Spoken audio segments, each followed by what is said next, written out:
Hey there, you're watching the Dave Does channel. I, of course, am Dave Does, and today I'm going to be checking out some more Phantom Sita, and the song is HANAGATAMI? Maybe? Don't ask me. I get pronunciations wrong, and I apologise, but I'm not a linguistic. I wish I was a linguistic. I wish I was like there's a guy on the internet on YouTube who just learns languages. He has a love of languages and just can speak you just see him doing these videos where he's going into restaurants and stuff, and he just starts just coming out with this like random language that hardly anyone speaks. And phenomenal guy, and I wish I was that clever, but I'm just not. I'm just not that sort of guy. But anyway, I digress. I'm going to talk about this one. So I had covered this band once before because I kept getting Facebook or YouTube Reels, Shorts, whatever you want to call them, popping up on my screen, and it always kind of caught my attention. So, which is exactly what they're designed to do, and I checked out the video for that particular song, and I really enjoyed it. It's not rock, it's not metal, but as it's not a rock and metal channel only, I cover anything on this channel. So pop music, dance, if it comes up, I'll have a go at it. My knowledge of it may not be great, but I will at least have a go at it. So we're going to check out this one today. This feels like it's going to be a slower track. It's 4 minutes and 46 seconds long. I'm going to play it from start to finish, so you get to watch it, I get to watch it. No pausing, no talking during the video, so you can enjoy the song. And I'll talk about the whole thing at the end. So without further ado, let's do it.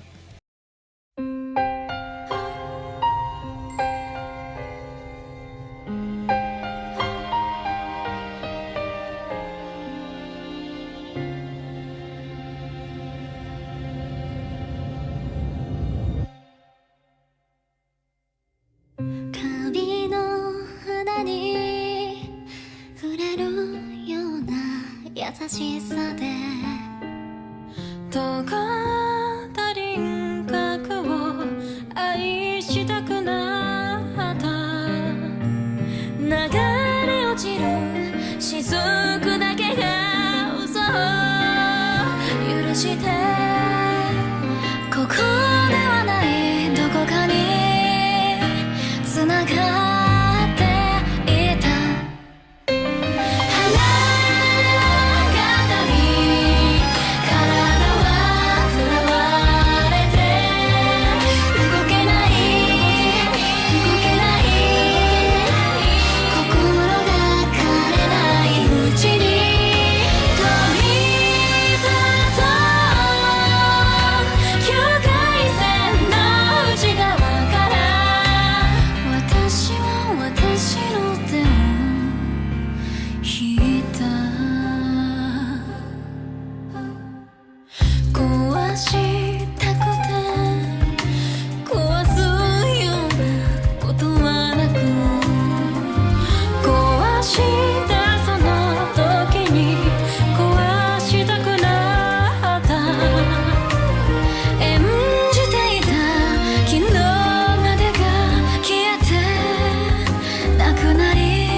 隠した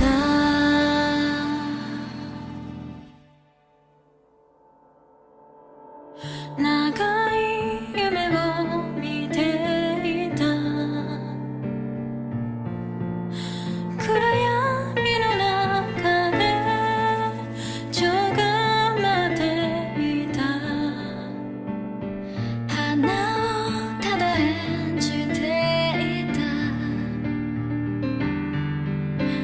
私も隣で咲いていた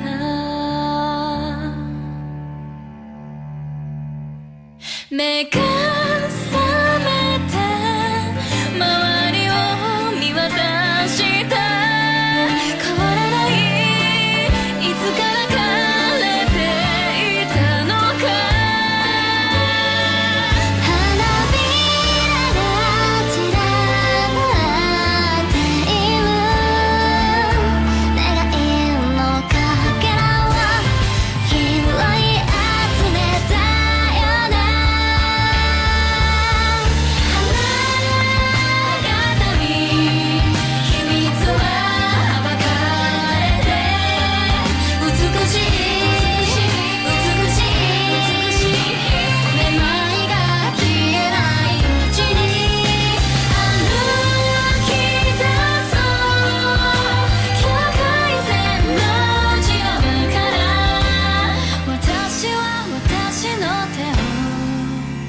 引いた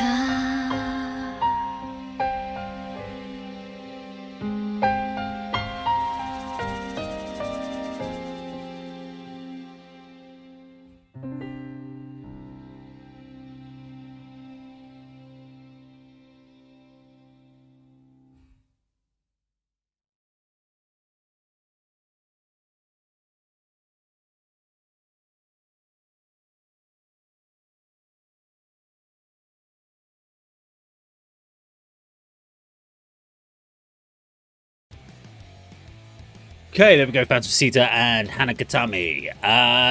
Okay, so anyone that's actually watched me watching the video will go, oh, hang on, you were playing on your phone during that, David. You should not be playing on your phone whilst you're doing the video.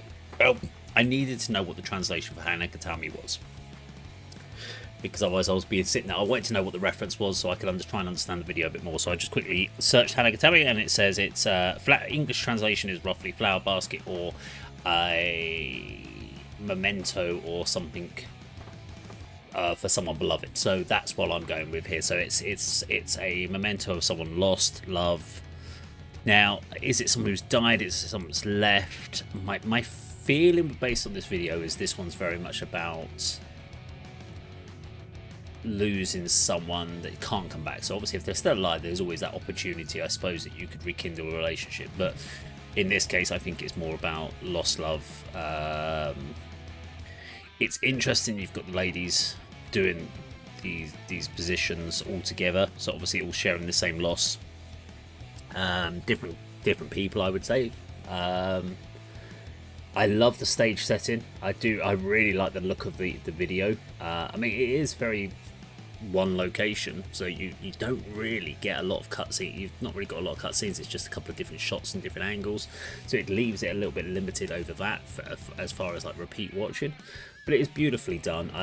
The ladies have got this look, the way they've done the makeup on them, they're all very, very symmetrical, and almost have this like China doll, like very, very clean look, which is really, I mean, they're beautiful, very pretty, and very delicate looking, which I thought was really good, because sometimes you'll get these looks and they're all a little bit of indistinct, or little bit of distinctive looks per person, so they all have their own little bit of iconic look. I like this one that they all had a very symmetrical kind of vibe to them in their presentation, so I thought that worked really, really well. There's this transition where it goes from a couple of different color schemes and finishes on the red over the blue. Now obviously I think that's probably got some sort of symbolic meaning in there, but I haven't quite worked that one out yet. Give me time. Musically, now it's a great song because it's very gentle. It builds. It works within a very nice, easily accessible structure. It doesn't have what you'd have those traditional hooks or anything like that, so it means it's not one of the ones that would lend itself to doing like shorts and reels, etc., which is probably why I've never come across it. But on any of those 4 platforms. But it's a very nice, beautiful track, and it builds in a nice way, and it means that it's you have to take their voices and their abilities a lot more into consideration, and they did it. I thought they sounded wonderful. There are, with certain other songs, like if with other bands and you've got like an orchestration or you've got a cool riff in there, the vocals can then be a little bit more rocky, or they can be a little bit ropey, maybe not quite as strong, and you'll still enjoy the track. Where you've got a very simplistic, I'm saying this in a positive way, not saying it's bad, I'm saying it's a simplistic kind of chord progression, orchestral, let's say orchestral, not orchestration, I don't know what that is, that sounds like something you do at the vets. Orchestral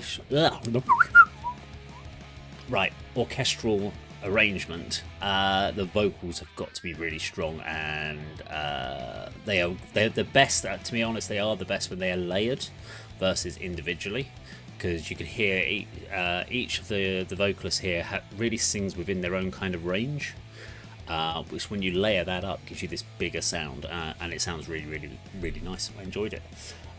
It's not a memorable track in that sense, apart from a feeling. So you can remember a song from the feeling you got whilst listening to it, versus vocal lines memorable riffs or something like that, which you might remember the on the previous video I did of them, which was much more memorable from that point. It was a very had a very hooky line.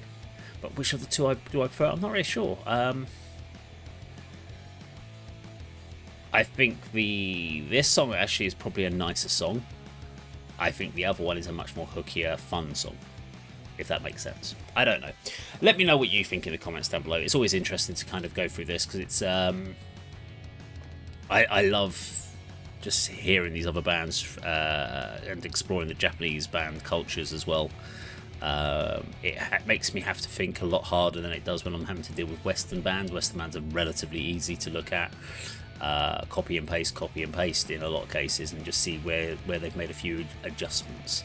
But with the Japanese bands, it's always like discovering something new. So yeah, thoroughly enjoyable there for fans of Sita. Let me know what you think in the comments down below, and I'll see you on the video sometime very soon. Take care.